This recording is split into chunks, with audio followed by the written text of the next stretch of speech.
visions off, cause you're being brainwashed.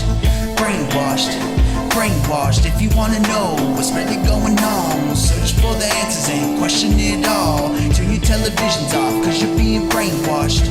Brainwashed, brainwashed. Hey, what's going on, guys? So anyways, I'm sitting here, of course, reading some of the news, and I see this news article that the U.S. Coast Guard shuts down a stretch of the river so Trump can golf. Alright, so let's talk about this one for just in case the left tries to, spew some Trump, wrongdoing, blah blah blah nonsense that they always try to do. They always try to spin something around. Again, things that I don't agree with, but also I voted him because, there's a lot of things I do agree with him. So, anyways, let me get into this real quick. It says that on days when Trump hits the links at his private Virginia golf club, and the U.S. Coast Guard developed boaters and paddlers from the Potomac River, where it's bordered. The president authorities have said some water lovers are not happy. I mean, of course, nowadays no one's happy with anything. Everyone got to make a stink about it nowadays. But anyway, the benefit of designating the area as a permanent security zone would be the boaters would know exactly what was off limits and would be notified of. The Coast Guard spokesman, Lieutenant Amanda Faulkner, told the Washington Post. Florida has already closed 2-mile stretch of the river next to the Trump National Golf Course in Sterling 5 times since March on a ad hoc.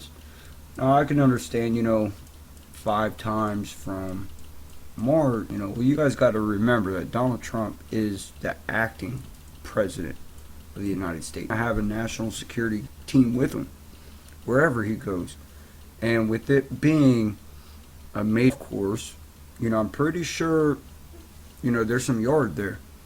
So it's quite a bit of people, and if you have to cut off a large part of the river to make sure that zone is secure, so be it. I mean, that's what okay. Any other president would have done the same. And I'm going to get to that in a minute, excuse my screen. I know it's going slow. Not every in a lot of ways this is better for the public because more information, Faulkner said. Not everyone agrees though. It's just heartbreaking. Former Don Dietel told the Post he used his kayaking program for wounded and disability veterans at Riley's Lock, which would be blocked off under the new policy. I mean, thank you for doing that, sir, John. But you of all people take care of the wounded and disabled veterans. Okay, Trump has already promised, that the vets come first, and the disabled vets, they need to get the help that they need. All that, can't you bend a little bit? All right, granted it's course, but he has other golf courses, said John. I get that, he does. But it's a play in Sterling. He owns the place. I'm pretty sure he pays a pretty tax penny on that. Probably get back for your tax write-offs with everything that you do. So again, I'm just bend a little bit. And I'm only talking to you like this, John, because of one thing. Okay, among the number of complaints from the paddling community, the newspaper also quoted Brett Mutt of the American Canoe Association, who said, "We'll do the best that we can with the situation, but I don't think it's the end of the world." Like, come on. So anyways, I'll post a link to this article. You guys can sit here and read. The reason why I'm making this is because I can just see, the left somewhere, just in America, but in the world now, trying to twist this up, to make the DNC look good, or make him look like fit president because he's playing golf too much, or he's not looking out for disabled and wounded veterans. I can very well see that. Ever, let's go talk about someone else. 2014, as most of you guys know, and by the time we heard this, most of us did not agree with it. It didn't matter if he was Democratic or Republican. We couldn't agree with it, and we all agreed. Alright, so let's flip over to this one. Give it 1 minute. Bam. Again, very firm believer in CNN, but as soon as I pulled this up, this was the first thing that, and you guys do remember about this. Obama sorry golf changed wedding location. Okay, now first off, he's an acting president that went on vacation and decided to go golfing and found out that there was a couple that was getting ready to get married on that golf course, and he made them relocate. But that's not the kicker. I don't know if a lot of you guys knew this until I read this. This just kind of makes me even more angry.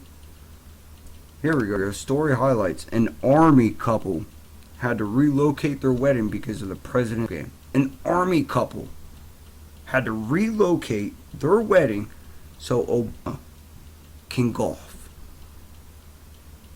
But now that Obama and Trump's in power, I hear so much people praising that, Obama was such a good president. First off, that's disrespectful as hell. Think about it. You are a president. You are the president of the United States. This couple has signed up and dedicated their life to protect of this country, as which you, Obama, promised to protect. You did not. And then you want to go slap a young couple in the face on their dream wedding? Like, how does that make sense? Back in 2014, we was all fighting about that shit. Now, people's going to be divided on this. They're not going to talk about this because God, or they didn't forget, but they're acting like they forgot.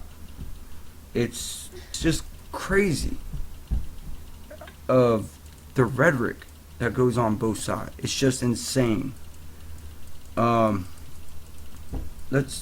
me read about this for a second. Alright. This is what the sister of the bride said. It was emotional, especially for her, Jane Dorothy, the groom's sister. The groom's. Told Bloom was the bride, and in less than 24 hours they had to change everything they had planned. Now, most of you guys, planning a wedding is not easy. Very time consuming. You're in Hawaii on a golf course that the president is at, so more than likely it's a pretty expensive one. And you, president of the United States, walks in there and just tells these couples that's about to get married, these army couples that's about to get married, guys, you gotta go somewhere else. But everyone's still praising Obama being a great president. Alright guys, I'm out of here with this one.